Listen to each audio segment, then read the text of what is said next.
평생에 가장 못된 일이 내가 예수님을 만난 것이라.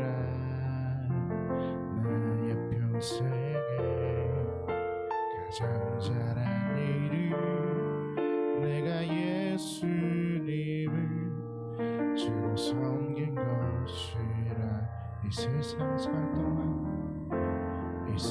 살 동안 내가 걷는 길이 때론 험하여서 넘어질 때도 주의 강한 손이 나를 붙드시니 나는 예수님만 주로 섬기며 살리. 나는 주를 섬기는 것에 후회가 없습니다.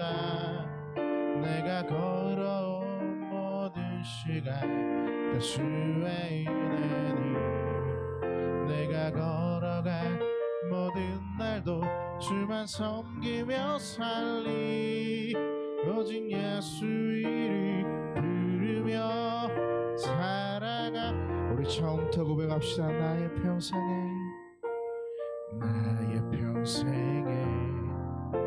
가장 잘한 일이 내가 예수님을 만난 것이라. 나의 평생에 가장 잘한 일이 내가 예수님을 주로 섬긴 것이라. 이 세상 살 동안 내가 걷는 길이 때론 험하여서 넘어질 때도 주의 강한 손이 나를 붙드시니 나는 예수님만 주로 섬기며 살리. 나는 주를 섬기는 것에 후회가 없습니다.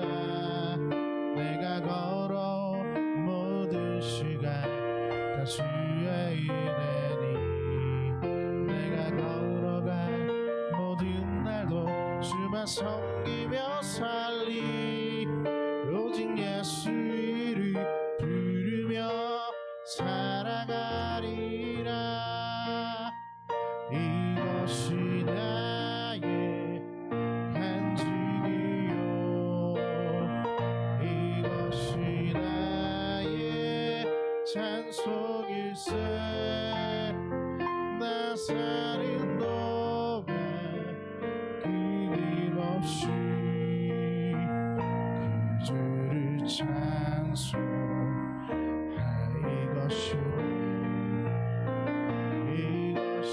나의 간증이요 이것이 나의 찬송일세. 나 사는 동안 끊임없이 그 주를 찬송하리로다.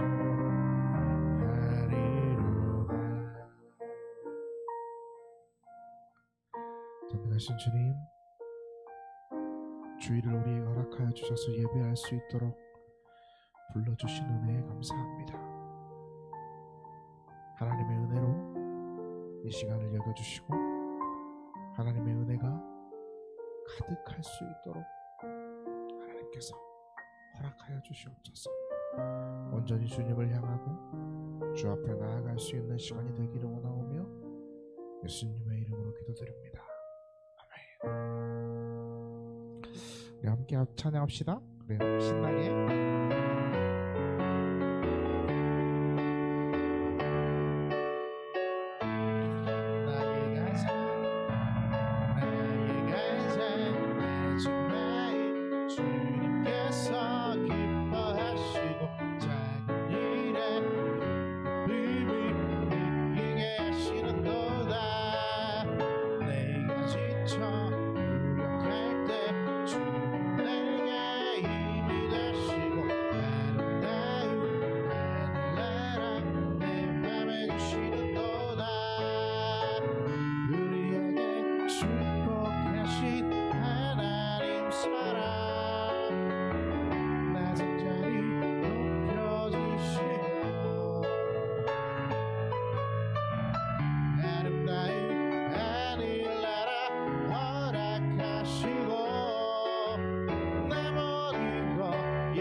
찬양함의 기쁨이 감사함의 평안이 간구함의 하나님 알도록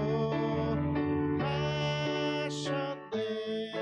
저 높은 하늘 위로 저 높은 하늘 위로 밝은 태양 떠오르듯이 난 주저앉지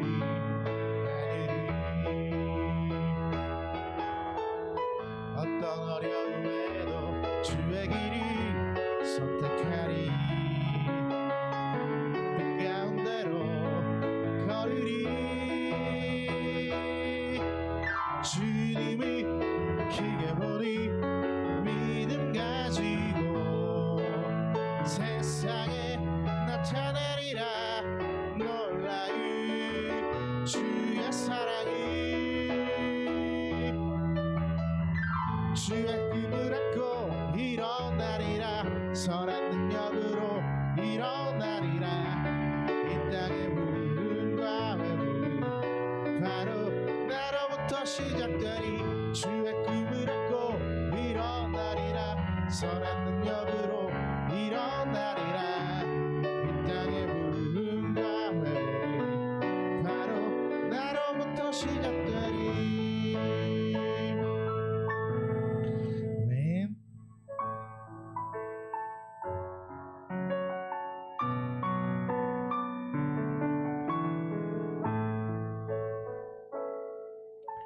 주님 큰 영광 받으소서. 홀로 찬양 받으소서. 모든 일을 위해 뛰어난 길이 온 땅과 하늘이 다 찬양해. 겸손하게 우리 무릎 꿇고 주 이름 앞에 영광 돌리세. 모두 절하세. 독생자 예수 주님께 찬양 드리리.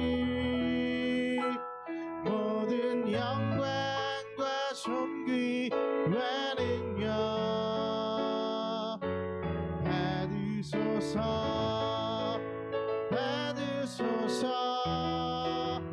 영광과 존귀와 능력 받으소서. 받으소서. 그리스도 살아계신 하나님. 하나님 예배할 수 있도록 우리를 불러주셔서 감사합니다. 이 시간 주님 앞에 나아가고 하나님의 음성을 들으며 하나님의 말씀에 붙들린 은혜가 있게 하여 주시옵소서. 주장하여 주시고 하나님께서 처음부터 끝까지 지켜주시고 은총 가운데 은혜 가운데 우리에게 하나님의 은혜와 사랑을 허락하여 주시옵소서.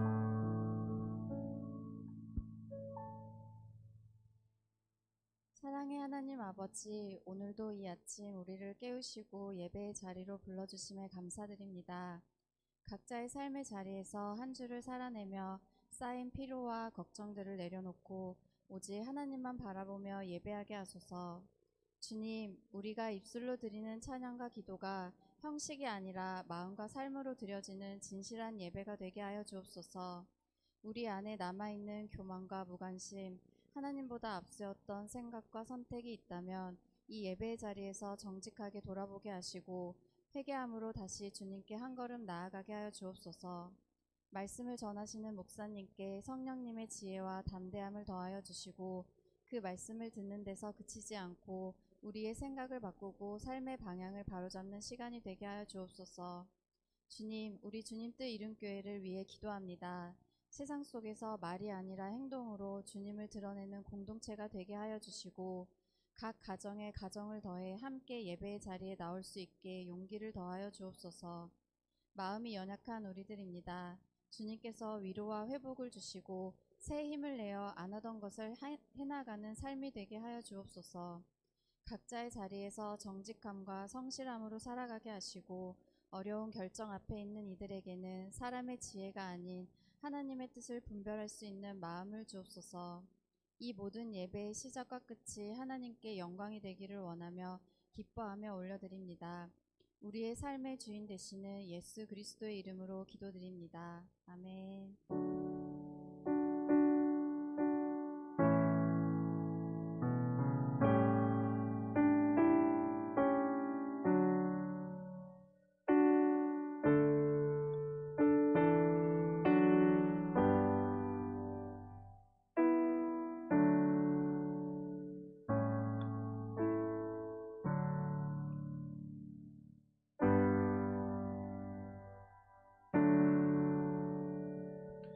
네, 교회 소식 전해드립니다. 주님 드림교회에 오신 여러분들을 사랑하고 축복합니다.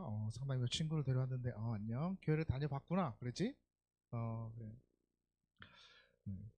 감사하고 이따가 얼굴 보자. 은혜와 성령의 충만한 예배가 될 수 있도록 기도해 주시고 전도하고 기도하고 부흥하는 교회가 될 수 있도록 우리 여러분들이 함께 기도해 주시면 참 좋을 것 같아요.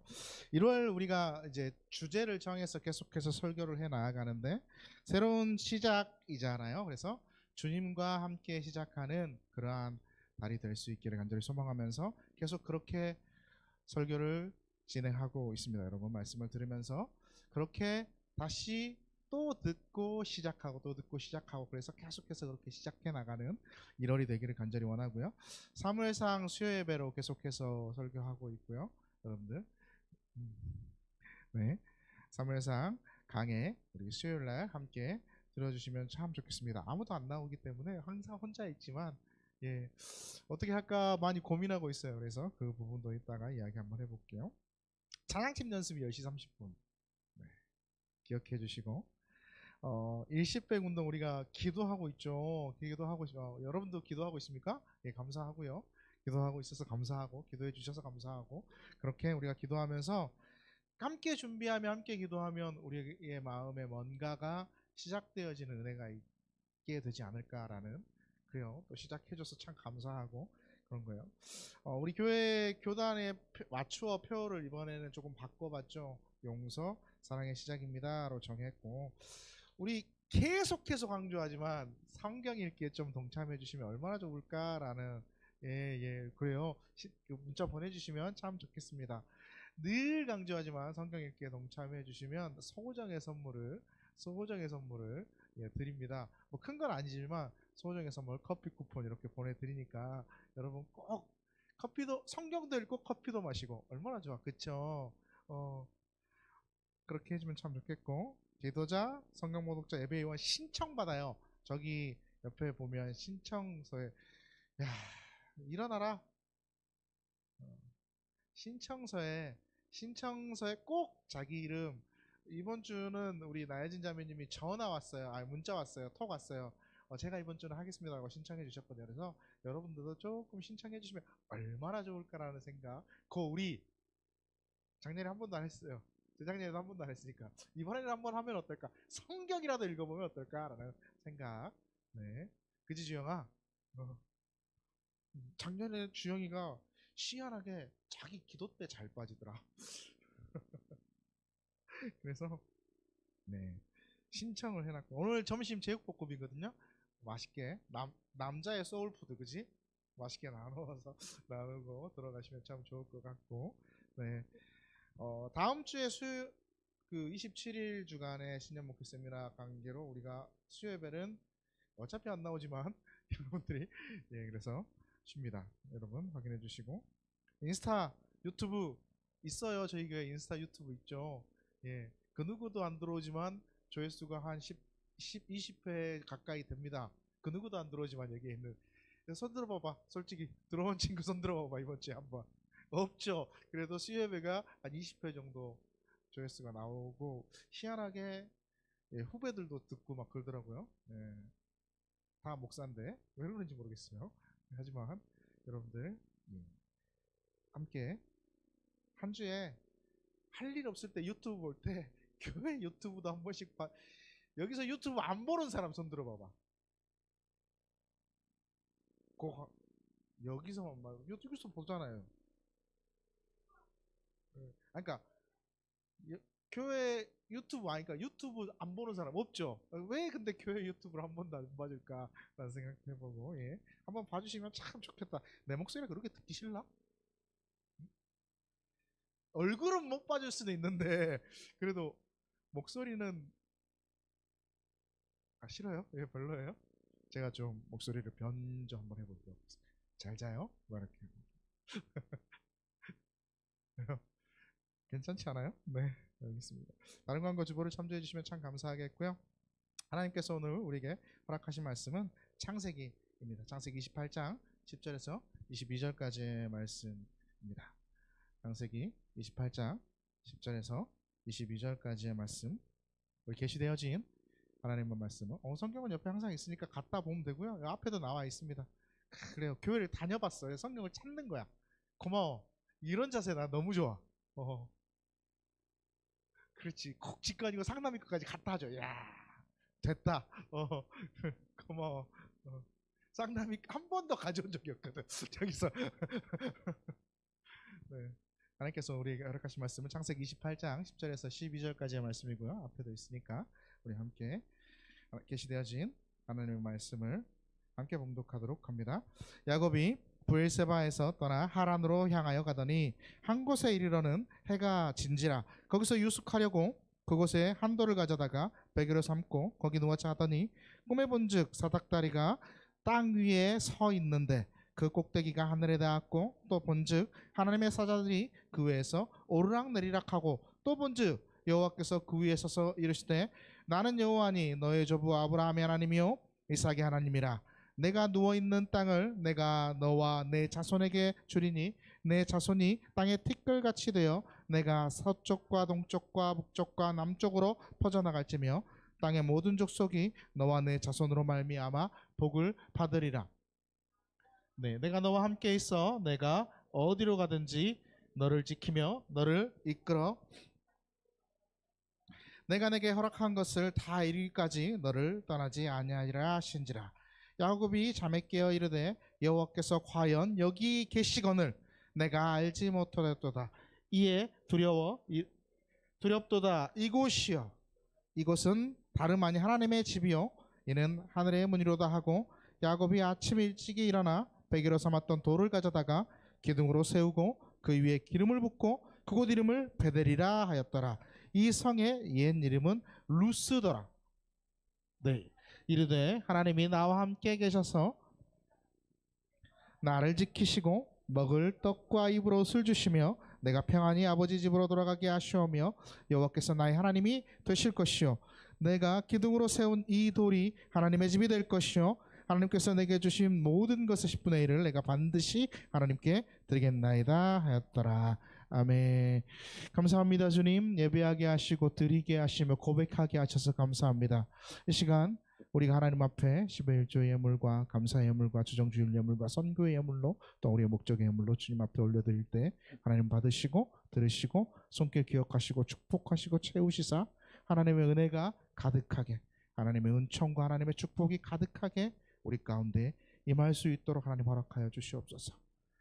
날마다의 삶에서 하나님의 도우심과 하나님의 축복으로 한 걸음 한 걸음 살아갈 수 있기를 원합니다. 우리의 고백으로 드리오니 하나님께서 책임지시고 이끌어주시고 채워주시며 인도하여 주시고 더하여 주셔서 날마다 날마다 풍성함을 누리고 풍족함을 누리는 삶으로 살아갈 수 있도록 우리를 붙들어 주시옵소서.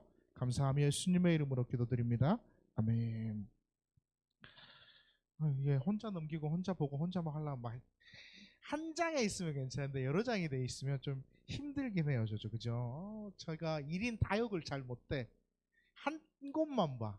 그렇죠? 남자들이 또 1인 다역을 잘 못하죠. 남자는 주님께서 우리를 어떻게 만드셨냐면 우리는 사냥하는 사람으로 만드셨잖아요. 오늘도 그 이야기를 살짝 나누겠지만 남자는 대부분 집중하고 한 곳만을 바라보는 그러한 성향으로 좀 만드셨고 여자는 하나님께서 그렇게 만드셨는지 모르겠지만 수렵 채집에 능하게 만드셨기 때문에 다양한 걸 할 수 있는 이게 내 핑계야. 나 잘 못한다고. 네, 그걸 얘기하는 거고요. 네. 오늘 하나님께서 우리에게 허락하신 말씀의 창세기 두 번째 신년대에서 두 번째 창세기에 대한 이야기를 나누고 있는데요. 오늘 제목이 관점을 바꾸니 비극이 희극으로 바뀌더라라는 거예요. 비극이 희극으로 바뀔 수 있는 우리의 삶이 그럼 과연 어떻게 될까라는 것들을 한번 이야기해 볼 건데, 한 소녀가 있었어요. 한 소녀가. 이 여자아이는 어렸을 때 운동을 되게 잘했대요. 운동신경이 너무나 좋았대요. 그래서 부모님이 여러 운동을 배울 수 있도록 기회를 많이 줬고, 하다 보니까 특별히 수영에 탁월한 거야. 그래서 수영 선수로 만들기 위해서 이제 수영을 가르칩니다. 초등학교 5학년이, 그 당시에 초등학교 5학년이 됐을 때 이 수영 연습을 하다가 벽에 크게 부딪히는 사고를 당합니다. 그래서 눈 밑이 시퍼렇게 멍이 들었어요. 이쪽 얼굴을 부딪혀가지고 크게 부딪히는 사고를 당했는데, 시퍼렇게 멍들어서 병원으로 실려갔는데 이거 괜찮다, 좀 있으면 괜찮아질 거다라는 판정을 받고 이제 돌아와요. 그래서 계속해서 수영 연습을 하고 학업도 병행하고 그러는데, 어느 날 갑자기 이제 계속해서 눈에 멍이 빠지지 않고 계속해서 그렇게 눈이 아파오고 막 이러는데, 계속 병원 치료를 갔죠. 근데 병원 괜찮다라는 말만 반복돼요. 그런데 어느 날 갑자기 이제 시력이 점점 흐려지기 시작하는 거예요.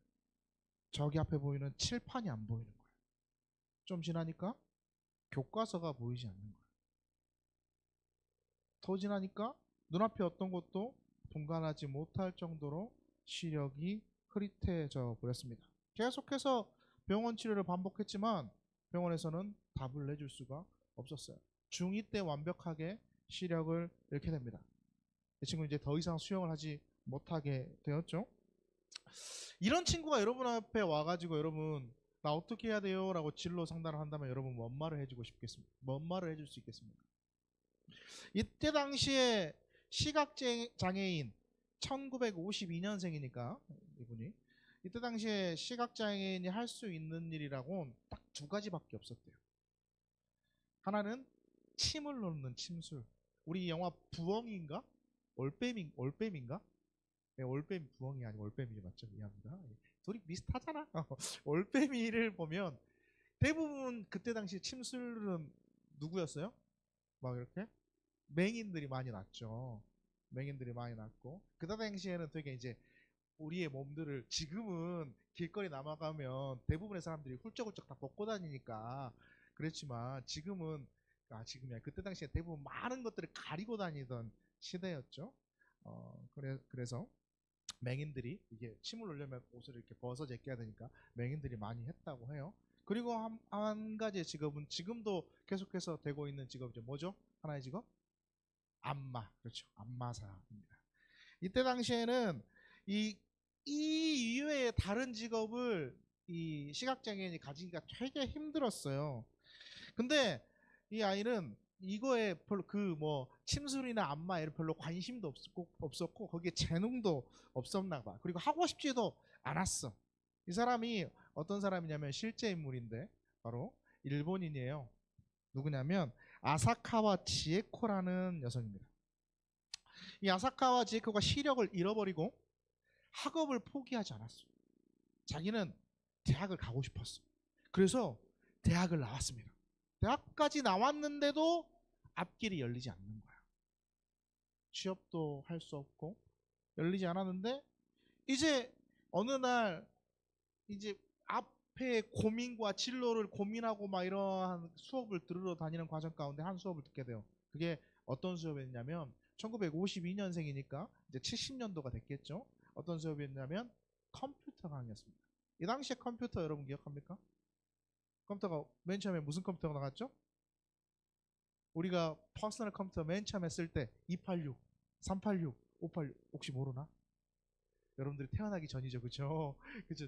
저희 때, 예, 이때, 예, 저희가 맨 처음에 썼던 컴퓨터가 286 컴퓨터였습니다. 286 컴퓨터.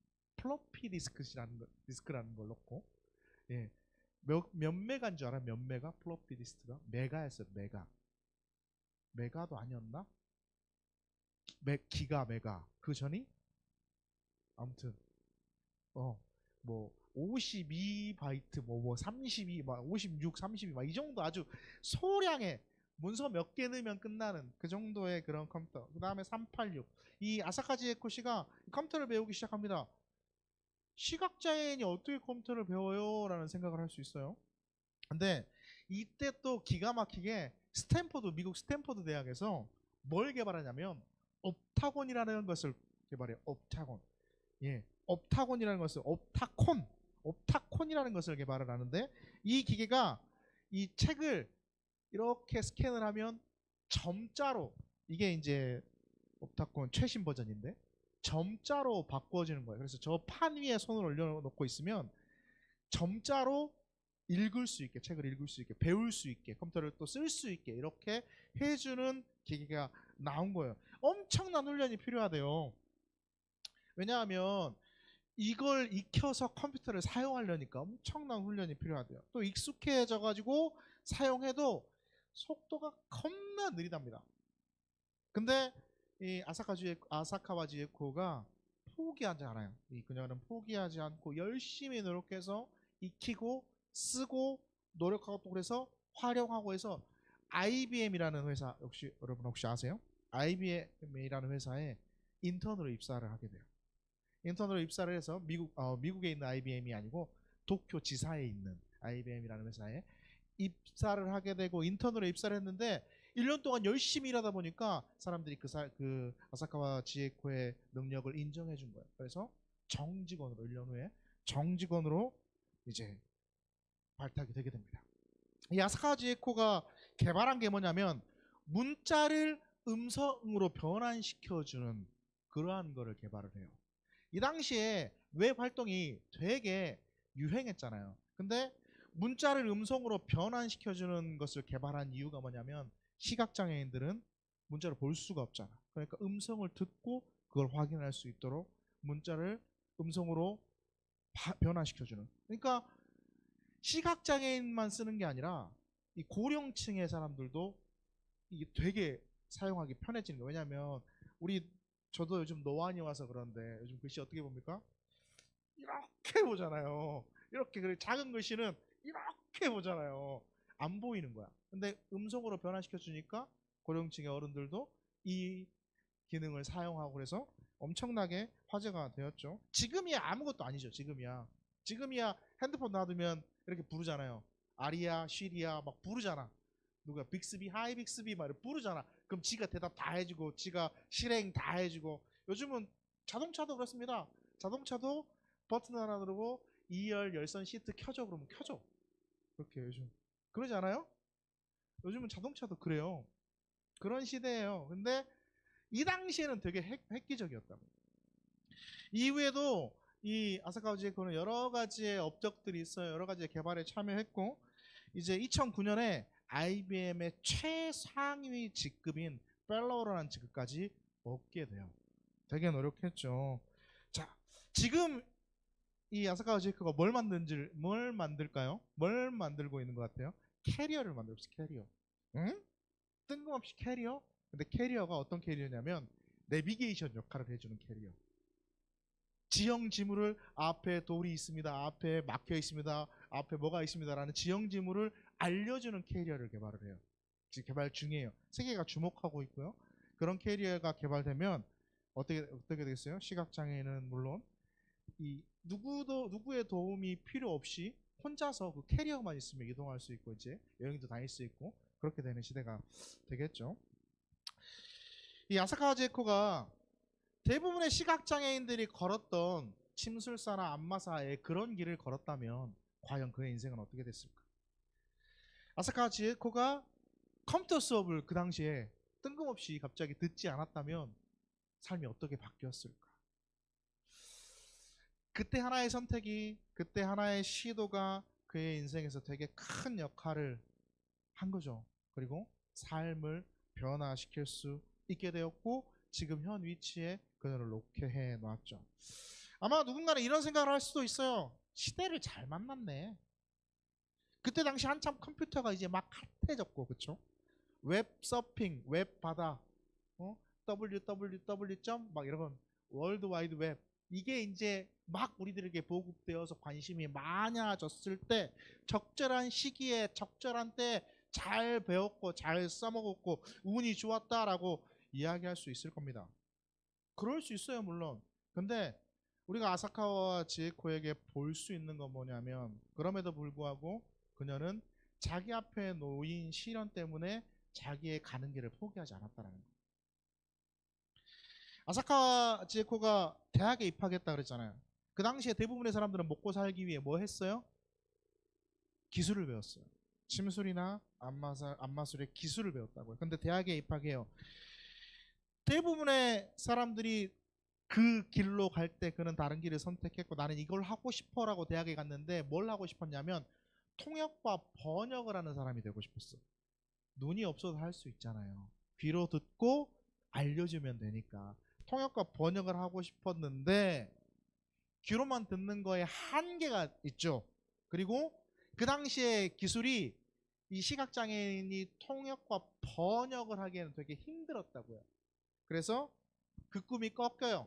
그 꿈이 꺾이고 멈춰서지 않았어요. 근데 계속해서 시도하고 찾아보고 도전했기 때문에 이 아사카와 지에코의 지경이 열렸다라고 할 수 있습니다. 우리가 지난주에 누구에 대해서 봤습니까? 지난주 기억합니까? 희한하게 한 주만 지나면 기억이 안 나지. 아브라함에 대해서 이야기 나눴습니다. 아브라함에 대해서. 하나님께서 뭐라고요? 아브라함을 불러서 너는 너의 고향, 친척, 아버지의 집을 어떻게 해라? 떠나라. 그리고 내가 내게 지시하고 보여줄 그 땅으로 가라라고 아브라함에게 말씀하셨죠. 그러니 아브라함이 어떻게 했습니까? 순종했습니다. 자신의 마음과 자신의 생각을 바꿔서 하나님께서 보여주시는 미래를 받고 그 미래를 바라보며 현재를 경영해 나갔다라는 게 지난주의 설교의 핵심이에요. 자, 오늘은 야곱에 대해서 말씀드릴 겁니다. 우리는 야곱에 대해서 너무너무나 잘 알고 있어요. 야곱은 쌍둥이로 태어났습니다. 쌍둥이로 태어났어요. 쌍둥이의 몇 번째? 두 번째 아들로 태어났습니다. 위에는 누구예요? 형이 있었죠. 형 이름은 에서예요. 에서가 있었어요. 에서가 맏아들이라는 이유로 아버지는 엄청 에서만 사랑하고 에서만 이뻐했죠.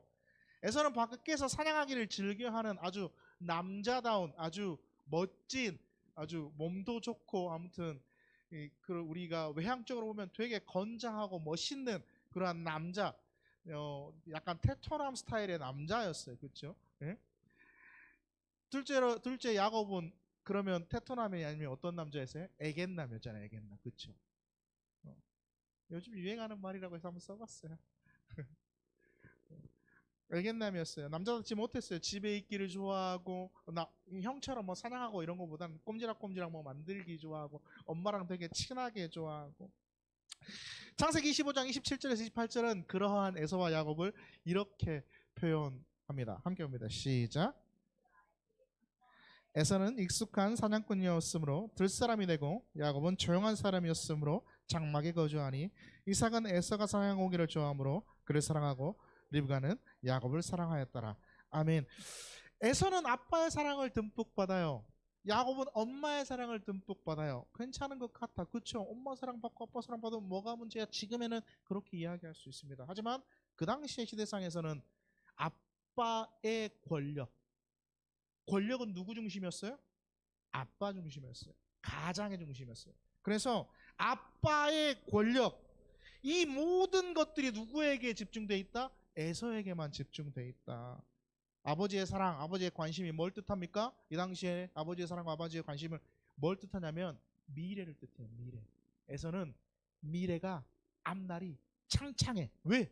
아빠가 다 밀어줄 거니까. 그러면 야곱은 암울하죠. 힘들지. 도와줄 사람이 없어. 엄마가 자기를 도와주지만 이 당시에 엄마의 힘은 미약했습니다. 부족했어요.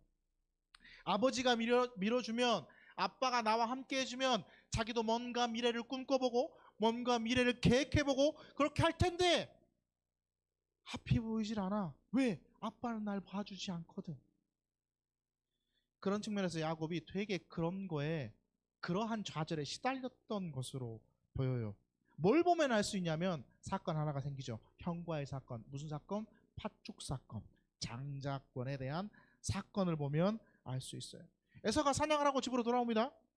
사냥을 나가는데 아무것도 못 잡고 빈손으로 돌아왔던 것 같아 보여요. 왜냐하면 너무너무 배가 고파 내가 죽을 지경이다 라고 야곱에게 이야기하죠. 야곱이 집 앞에서 붉은 것을 쓰고 있다고 그래요. 우리 번역으로는 팥죽이라고 이야기하죠. 팥죽이라고 이야기할게요. 뭐 거기서 팥죽을 먹었는지 안 먹었는지 모르겠지만 뭔가 만들고 있었어요. 이 사냥을 못하고 돌아오니까 사람이 더 배가 고픈 거야. 봐봐, 내 안에 뭔가가 존재하면 사람의 배가 별로 안 고파요. 제가 낚시를 한 번씩 가잖아요. 낚시를 한 번씩 가면 하나도 못 잡을 때는 진짜 밥 때만 지나면 배고파 쓰러질 것 같아. 힘도 엄청 들어근데 뭔가 막 잡잖아. 배 하나도 안 고파요. 계속 막 잡는 거에 욕심이 생기고 그런 거예요. 근데 에서가 한 마리도 못 잡았던 것 같아요. 그러니까 어때요? 더 배고픈 거야. 막 쓰러질 거야. 너무 배가 고파. 근데 동생이 앞에서 맛있는 냄새가 나는 뭔가를 끓이고 있네. 그러니 어떻게 해요? 달려가서 좀 달라고 이야기를 하죠. 나 좀 줄면 안 되냐? 이렇게 물어보는 거죠.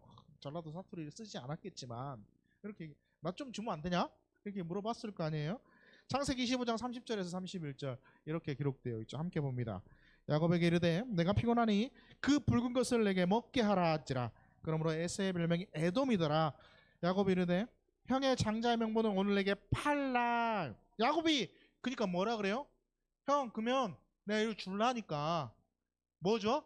장자의 명분, 장자권을 내게 팔아. 이 그릇에. 에서는 어떻게 합니까? 야 지금 내가 죽게 되었는데 장자권 이게 뭔 문제냐 알아? 가져가라. 뭐 문서 주는 것도 아니고 말로 그냥 너 가져가라 그렇게 얘기한 거죠. 야곱은 근데 그걸 그렇게 원했네. 여기에서 보면 알 수 있어요. 얼마나 아버지의 사랑에 갈급함이 있었고 그게 얼마나 중요하게 생각했다는 것. 장자권을 근데 가졌다고 해서 에서가 아니 이삭이 아버지 이삭이 야곱에게 눈길을 줍니까? 아니에요. 야곱의 마음은 아버지의 사랑을 그렇게 원하고 아버지의 눈길을 그렇게 원했지만 이삭은 누구만 봐? 아직도 장자권을 가져왔지만 에서만 봐. 그만큼 자기의 처지를 비관적으로 생각했던 야곱이었어요. 이후에 이삭이 이제 건강이 안 좋아집니다. 눈이 또 어두워져요. 이제 죽을 날이 얼마 남지 않았다는 걸 스스로 느껴요. 그래서 아버지로서의 축복권, 이게 이스라엘의 적통에 있어서는 어마어마하게 중요합니다. 아버지의 축복권을 장자에게 물려줘요. 축복해주고 이제 너가 이제 이 집의 가장이다라고 축복해주고 그런 축복권이 있어요. 에서를 불러요. 야곱은 부르지도 않아요. 근데 그걸 누가 듣습니까? 엄마인 리브가가 들어요. 엄마인 리브가가 듣고 자, 에서에게 이제 이삭이 이야기하죠. 네가 가서 내가 좋아하는 고기를 사냥해 와서 이 음식을 요리해 오면 내가 너에게 축복하겠다. 마지막 이제 축복권을 이제 주려고 하는데 그걸 엄마가 듣습니다.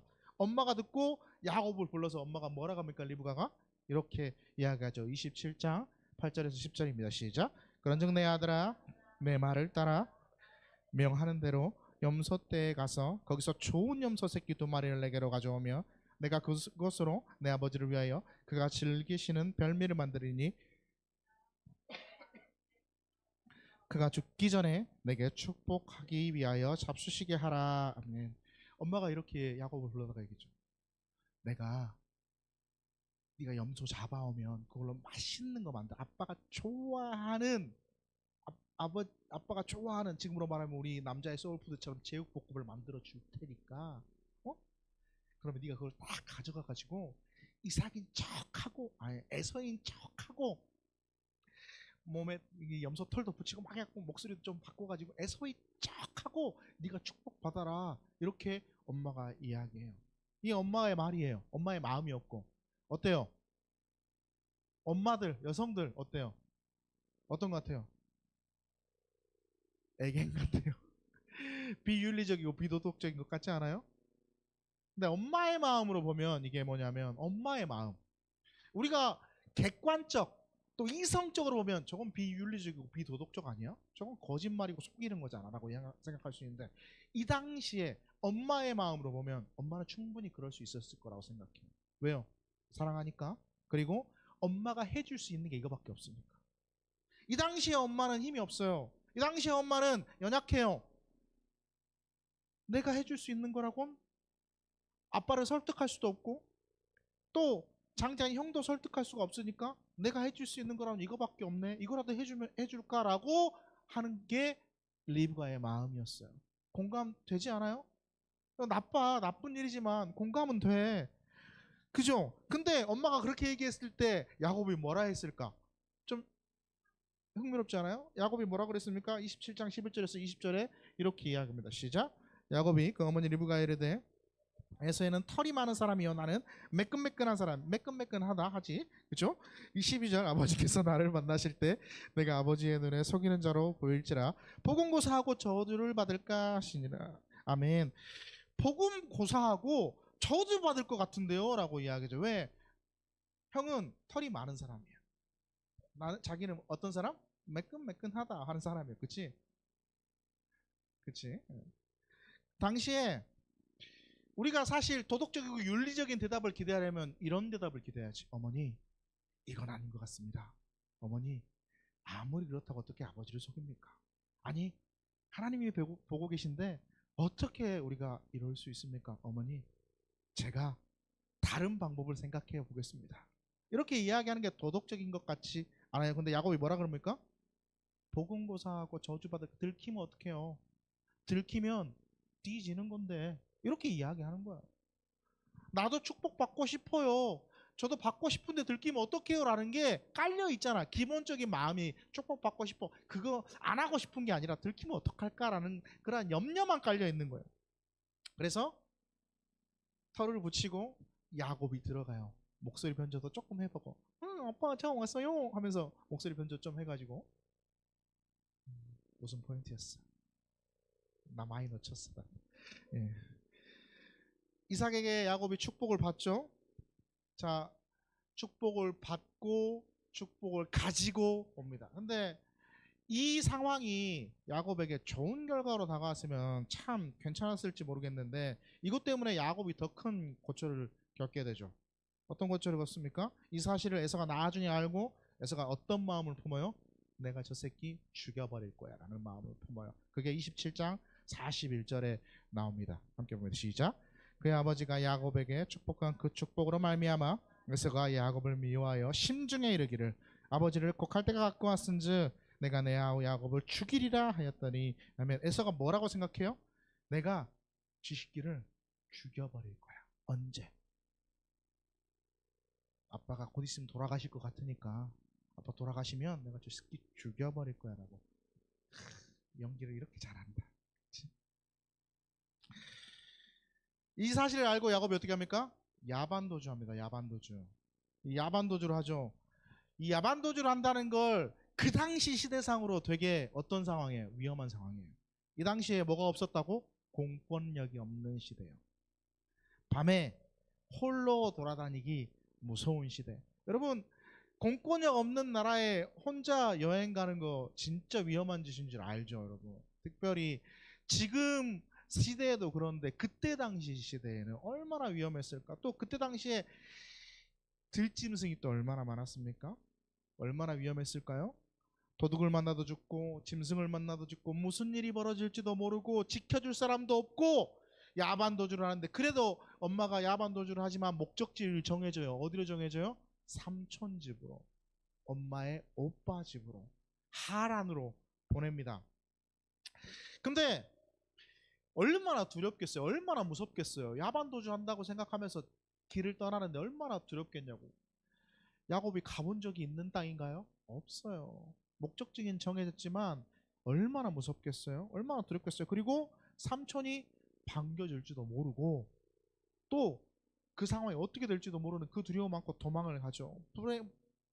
그러다가 지금 오늘 상황이 나타납니다. 가다가 날이 저물어서 어떻게 합니까? 길거리에서 생노숙을 하는 거야.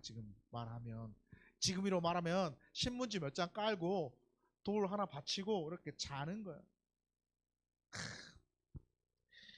야곱 얼마나 불쌍해 지금 생각해보면. 그쵸? 안 가요. 이 겨울에 여러분 이 당시에 팔레스타인 지역이 밤이 되면 얼마나 추운 줄 아세요? 이 겨울처럼 추운 거야. 우리의 겨울처럼. 아니 오히려 겨울보다 더 추울 수도 있다고 이야기해요. 영하 몇 도까지 내려간다 그러니까. 근데 그 겨울에 이 겨울에 밖에서 돌베개 구하나 사올 것 같아. 생각만 해도 그렇지 않아? 돌베개에 베고 잔다고 생각해 보라고요. 얼마나 짠해. 안 짠합니까 여러분 야곱이? 지가 둘째로 태어나고 싶어서 태어났어? 지가 둘째로 태어난 게 지 잘못이에요? 쌍둥이니까 또 차이 나봤자 얼마나 나겠냐고. 몇 분 몇 초 차이 안 날 거 아니야. 근데 둘째로 태어났다는 이유로 아버지의 사랑에서 완전히 배제되었지. 성향도 또 아버지랑 맞지도 않아. 아버지는 테토남, 자기는 애견남. 그치? 맞지도 않아. 자기는 어떻게든 장자의 그 축복을 갖고 싶고 아버지의 축복권을 받고 싶은데 아버지는 오로지 누구만 봐? 에서만 봐, 에서만. 자, 야곱이 도망칠 때 이 사람들이 이 사파로 많이 그려놓는 그림이 이런 그림이에요. 그죠? 야곱 어때요? 되게 젊게 그렸죠? 되게 젊게 그렸잖아. 근데 이때 도망칠 때 나이가 몇 살일까 봐요, 여러분. 혹시 생각해 봤어요? 몇 살에 도망칠까? 야곱이 몇 살에 죽습니까? 145세에 죽어요. 145세에 죽어요. 그리고 요셉을 몇 세에 만나요? 요셉이 39세에 야곱을 만나요. 그러면 그걸 거꾸로 계산해 보면 지금 현재 도망칠 때 이 야곱의 나이는 77세라는 계산이 나옵니다. 할아버지가 도망치는 거야. 예, 근데 우리가 잘못 알고 되게 젊게 그려놓고 어리게 그려놨는데 77세에 도망치는 거야. 그 77세에 홀로 결혼도 못했잖아요 지금. 에서는 결혼을 했습니다. 결혼도 못한 상황에서 도망치는데 날이 어두워서 광야에서 잠을 청하게 되는데 그게 28장 10절에서 11절 말씀이에요. 한번 봅시다. 시작. 하란으로 향하여 가더니 한 곳에 이르러는 해가 진지라 거기서 유숙하려고 그곳에 한 돌을 가져다가 베개로 삼고 거기 누워 자더니. 아멘. 이 당시에 팔레스타인 지역의 겨울은 밤은 되게 춥다라고 말씀드렸죠. 근데 또 하늘의 별은 되게 멋지게 떠 있잖아요. 우리 같이 감성적인 사람들은 어떻게 해요? 하늘에 탁 돌을 베고 누워서 보면 와, 별 진짜 이쁘다. 저 별은 우리 아름이별, 저 별은 우리 한이별, 저 별은 우리 강건이별 막 이럴 거 아니야. 근데 지금 상황이 그렇습니까? 아니잖아. 그죠? 얼마나 추워, 얼마나 힘들어. 밤이 찾아들었어 길 가다가. 그러면 우리 같으면 어떻게 합니까? 여기 어때라도 켜야지. 숙소 근처에 어디 있는 아고다라도 봐야지. 숙소 근처에 어디 있는가 찾아 갈 건데 그 당시에 그런 게 있어요? 없어요. 어디로 갈지도 모르고, 그러니까 어떻게 갈지도 모르고 처음 가보는 곳이고 가다가 마을이 있으면 뭔가를 찾을 텐데 그러한 것도 없이 광야라는 곳이, 광야 한마디로 말하면 사막이었잖아요. 사막에서 잠을 자야 해요. 생노숙. 불쌍하고 외롭고 적막하고 비참하고 춥고 배고프고 성질나고 막 이런 상황에서 갑자기 하나님이 나타나십니다. 하나님이 나타나시는 장면이 이렇게 되어 있어요. 28장 12절에 14절 시작. 꿈에 본즉 사닥다리가 땅 위에 서 있는데 그 꼭대기가 하늘에 닿았고 또 본즉 하나님의 사자들이 그 위에서 오르락내리락 하고 또 본즉 여호와께서 그 위에 서서 이르시되 나는 여호와니 너의 조부 아브라함의 하나님이요 이삭의 하나님이라. 내가 누워있는 땅을 내가 너와 내 자손에게 주리니 내 자손이 땅에 티끌같이 되어 내가 서쪽과 동쪽과 북쪽과 남쪽으로 퍼져나갈지며 땅의 모든 족속이 너와 내 자손으로 말미암아 복을 받으리라. 아멘. 어둡고 적막하고 비참하고 춥고 외롭고 힘들고 이런 상황에서 꿈에 뭐가 나타나요? 환상이 나타나요. 장소는 동일합니다. 장소는 동일한데 하늘이 열리고 사닥다리가 내려오고 천사가 왔다 갔다 하고 생기가 있고 활력이 있고 빛이 있고 뭔가 따뜻해지고 막 이러한 상황이 일어나는 거야. 장소는 동일한데 지금 자신의 현실은 어때요? 춥고 배고프고 비참하고 힘들고 외롭고. 근데 하나님이 보여주시는 환상의 상황은 장소는 동일하지만 어때요? 뭔가 생기 있고 활력 있고 바쁘게 움직이고 뭔가 살아있는 듯한 따뜻한 그러한 환상을 보여주시면서 주님이 말씀하시는 거예요. 14절 마지막에 땅의 모든 족속이 너와 내 자손으로 말미암아 복을 받을 것이라. 이 말씀이 무슨 말씀이에요? 그럴 거야 라는 미래형이에요. 미래형. 지금 현재가 아니고 미래형이라고. 야곱이 지금 왜 이 고생을 하고 있습니까? 왜 이러한 상황이 있죠? 지 잘못이죠. 지가 거짓말하고 지가 사기치고 들켜갖고 도망하고 있는 거예요. 근데 하나님은 과거의 그런 모든 것들은 한마디도 하지 않았어요. 그러면서 뭐라고 말씀하세요? 다 미래형을 이야기하세요. 내가 땅의 모든 족속이 너와 내 자손으로 말미암아 복을 받을 것이야. 내가 너를 이렇게 할 거야 라는 미래형의 이야기만 하신다고요. 그러면서 창세기 28장 15절 함께 봅니다. 시작. 내가 너와 함께 있어 내가 어디로 가든지 너를 지키며 너를 이끌어 이 땅으로 돌아오게 할지라 내가 내게 허락한 것을 다 이루기까지 너를 떠나지 아니하리라 하신지라. 내가 너와 함께 있을 거야. 내가 너와 어디든 같이 갈 거야. 널 지킬 거야. 내가 다시 이 땅으로 돌아오게 할 거야. 내가 허락한 것을 네가 다 이룰 때까지 내가 널 떠나지 않을 거야. 뭐예요? 이것도 미래형이에요. 지금부터 미래에 행하실 하나님의 그 뜻을 야곱에게 말씀합니다. 이 말씀을 듣고 야곱이 어떻게 되냐면 관점을 바꿔요. 지금 자기가 보고 있는 건 뭐야? 춥고 배고프고 힘들고 외롭고 무섭고 떨리고 이런 것만 보다가 하나님이 뭔 환상을 보여주세요? 똑같은 장소에서 분주하고 빛이 있고 또한 생기 있고 활력 있는 환상을 보여주면서 하나님이 뭐라고 말씀하세요? 내가 너와 함께 할 거야. 보통 그런 상황에서 돌베개에 베고 누워서 하늘을 바라보면 여러분 뭐라고 생각할 것 같습니까? 여러분 같으면 내 인생 왜 이러나? 나는 왜 그럴까? 내 인생 뭐부터 꼬였을까? 나 열심히 살라고 살았는데 내가 다른 거 나쁜 짓 하려고 한 게 아니라 내가 진짜 그 장자권 축복 받고 싶고 은혜 받고 싶고 막 이렇게 해서 열심히 살려고 살았는데 지금 내 꼬라지 왜 이럴까? 우리 같으면 아마 그렇게 생각하지 않을까?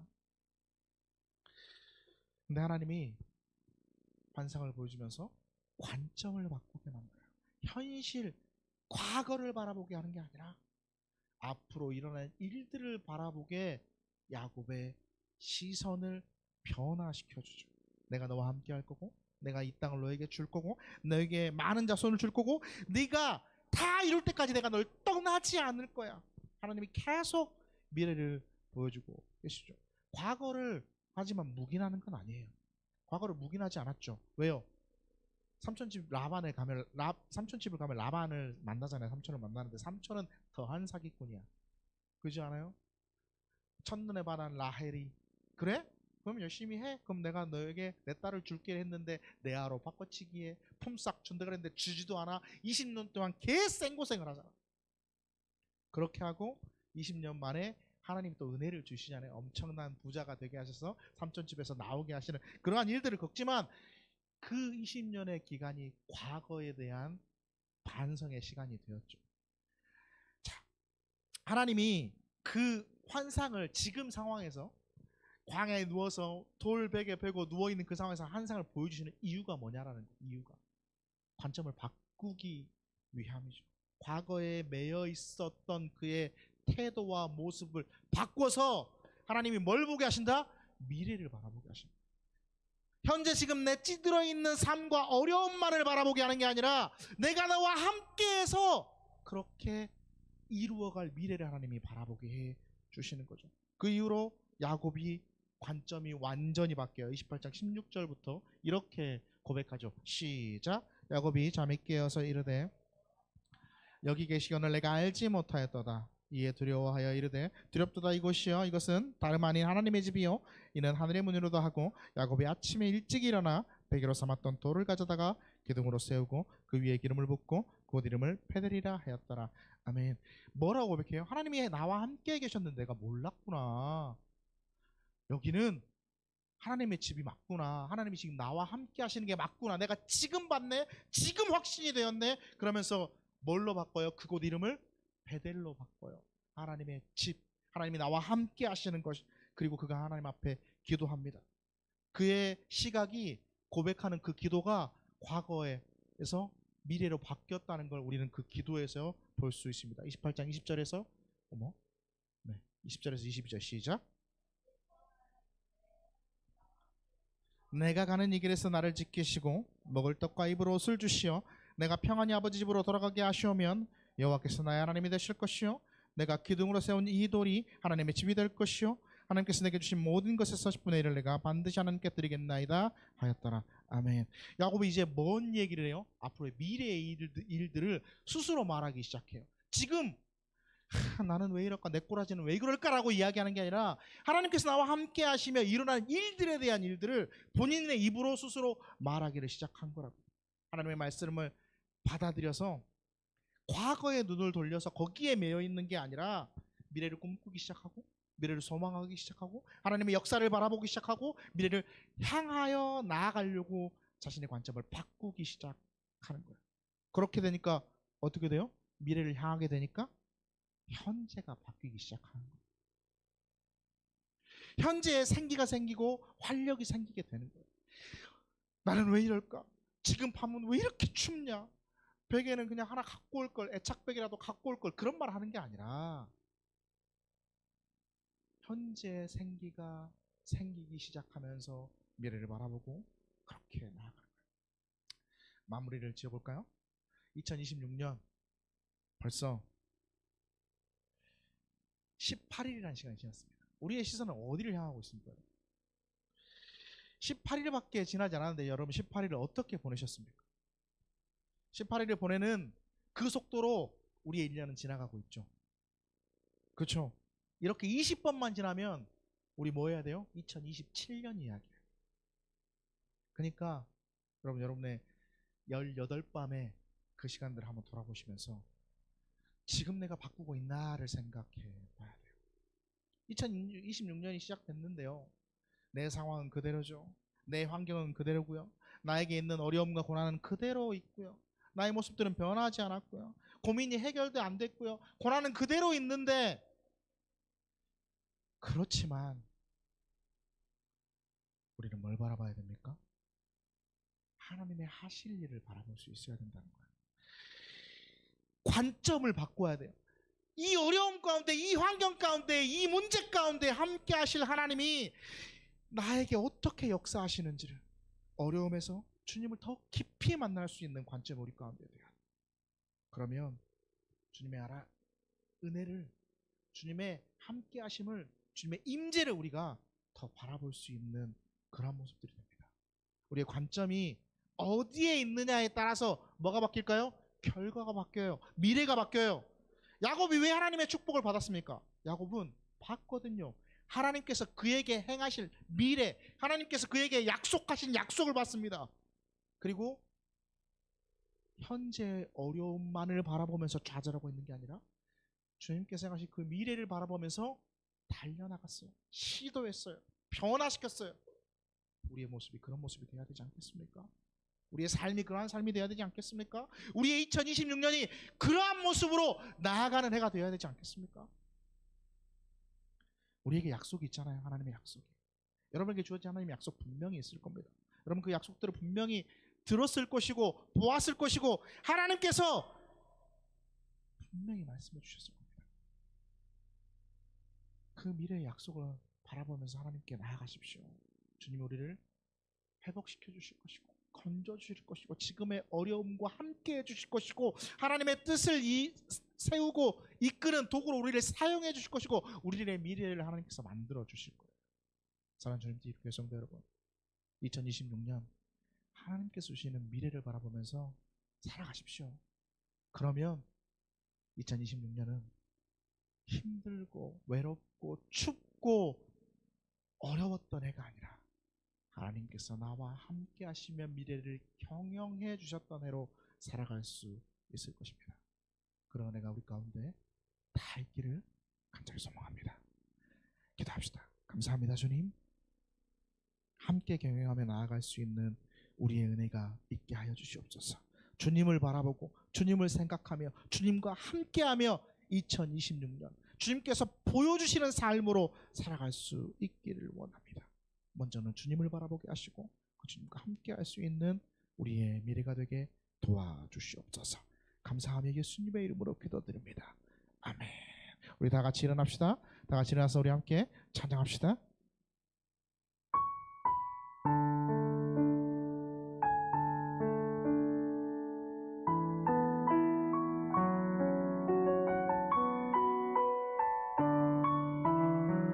내게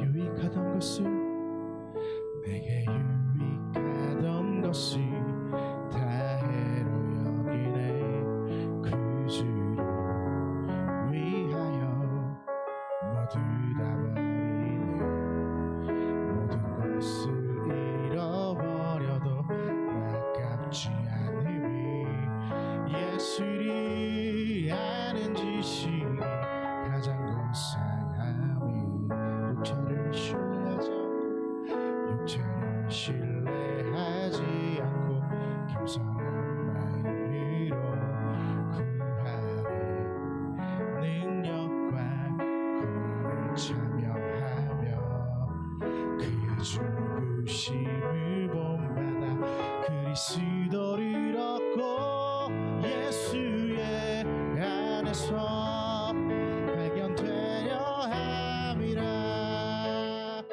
표대를 향하여 그리스도 예수 안에서 부름의 상을 위하여 달려가노라.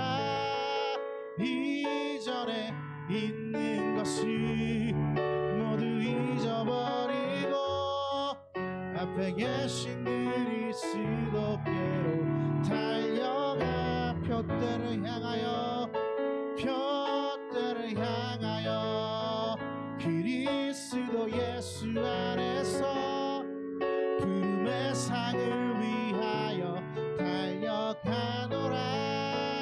이전에 있는 것을 모두 잊어버리고 앞에 계신 그리스도께로 달려가.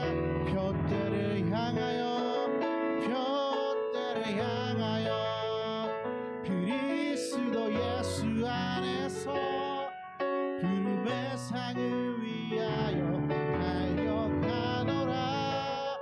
이전에 있는 것을 모두 잊어버리고 앞에 계신 그리스도께로 달려. 다시 한번 표대를 향하여 표대를 향하여 그리스도 예수 안에서 부름의 상을 위하여 달려가노라.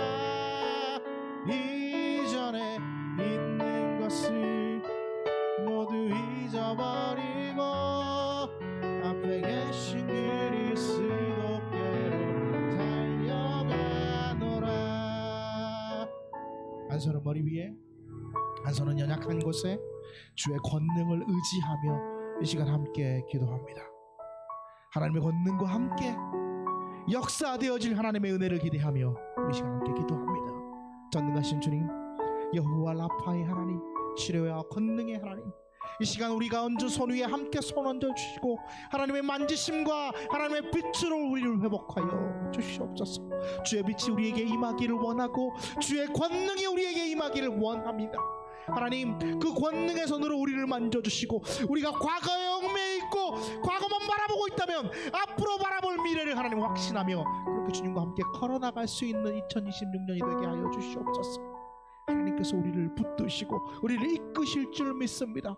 주의 권능으로 우리를 이끄시고 주의 은혜로 우리를 이끄시고 주의 충만함과 풍성함으로 우리를 이끄실 줄 믿습니다. 하나님의 이끄심을 바라보고 걸어나아가는 한 해가 될 수 있도록 도와주시고 우리 주님 드림교회 모든 성도가 될 수 있도록 하나님의 함께하여 주시옵소서.